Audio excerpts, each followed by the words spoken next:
Assalamualaikum warahmatullahi wabarakatuh. Perkenalkan, nama saya Safia Tunisa dari kelas 11 MIPA 7 nomor absen 35. Di sini saya akan menceritakan biografi tokoh Islam yaitu Ibnu Sina. Ibnu Sina merupakan ilmuwan muslim yang terkenal di dunia. Ia seorang ilmuwan dengan pemikiran-pemikiran yang cerdas mendasari ilmu kedokteran modern. Hingga saat ini Ibnu Sina sering disebut sebagai bapak kedokteran modern. George Charton menyebutnya sebagai ilmuwan paling terkenal dari Islam dan salah satu yang paling terkenal pada semua bidang, tempat, dan waktu. Ibnu Sina bernama lengkap Abu Ali Al-Husain bin Abdullah bin Sina. Ibnu Sina lahir pada 980 Masehi di Ash-Shahnah, daerah dekat Bukhara, sekarang wilayah Uzbekistan. Ia berasal dari keluarga bermazhab Ismailiyah. Telah akrab dengan pembahasan ilmiah, terutama yang disampaikan oleh ayahnya. Orang tuanya adalah seorang pegawai tinggi pada pemerintahan dinasti Saman. Ia dibesarkan di Bukhara serta belajar falsafah dan ilmu-ilmu agama Islam.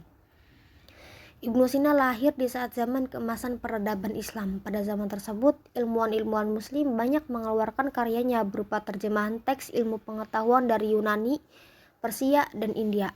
Teks Yunani dari zaman Plato sesudahnya hingga zaman Aristoteles secara intensif banyak diterjemahkan dan dikembangkan lebih maju oleh para ilmuwan muslim. Perjalanan hidup Ibnu Sina saat berusia 10 tahun, dia banyak mempelajari ilmu agama Islam dan berhasil menghafal Al-Quran. Ia dibimbing oleh Abu Abdillah Natili dalam mempelajari ilmu logika untuk mempelajari buku Isajuj dan Propyri, Euclides, Almagest, Ptolemus. Setelah itu dia juga mendalami ilmu agama dan metafisik Plato dan Aristoteles. Saat berusia 22 tahun, ayah Ibnu Sina meninggal dunia. Pemerintahan Samadid menuju keruntuhan. Masalah yang terjadi dalam pemerintahan tersebut akhirnya membuatnya harus meninggalkan Bukhara. Pertama ia pindah ke Gurganj. Ia tinggal selama 10 tahun di Gurganj. Kemudian ia pindah dari Gurganj ke Nasa, kemudian pindah lagi ke Baward, dan terus berpindah-pindah tempat untuk mempelajari ilmu baru dan mengamalkannya. Dalam sejarah pemikiran filsafat abad pertengahan, sosok Ibnu Sina memperoleh penghargaan yang tinggi hingga masa modern. Ia adalah satu-satunya filsafat besar Islam yang telah berhasil membangun sistem filsafat secara rinci, secara lengkap dan terperinci. Suatu sistem yang telah mendominasi tradisi filsafat muslim beberapa abad.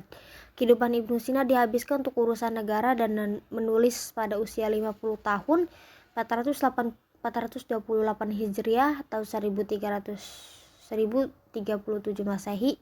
Ibnu Sina meninggal dan dikuburkan di Hamazan. Karangan karena Ibnu Sina diantaranya Ashifa, The Book of Recraft or The Book of Remedy, tentang penemuan atau tentang penyembuhan. Kemudian buku dengan nama lain Sufficienta. Kemudian buku Nafat, karangan Nafat. Buku ini adalah ringkasan dari buku Ashifa, kemudian Qanun. Buku ini adalah buku ilmu kedokteran. Kemudian Sadidia, buku ilmu kedokteran. Al-Musikia, buku tentang musik. Kemudian Al-Mantik diperuntukkan untuk Abul Hasan Sahli, yaitu temannya. Kemudian Qomus oleh Arabi terdiri atas 5 jilid. Kemudian Danis Namesh, buku filsafat. Uyunul Hikmah, buku filsafat. Mujiz Kabir Wasagir, buku yang menerangkan tentang dasar-dasar ilmu logika. Kemudian Hikmah el-Masyriqin. Kemudian Al-Insaf, buku tentang keadilan sejati. Al-Hudus, berisi istilah dan pengertian yang dipakai di dalam ilmu filsafat. Kemudian Al-Isyarat wa Tanbihat, buku ini lebih membicarakan dalil-dalil dan peringatan yang mengenai prinsip ketuhanan dan keagamaan. Kemudian An-Najah, buku tentang kebahagiaan jiwa dan sebagainya. Sekian dari saya, terima kasih. Mohon maaf apabila ada kekurangan. Wassalamualaikum warahmatullahi wabarakatuh.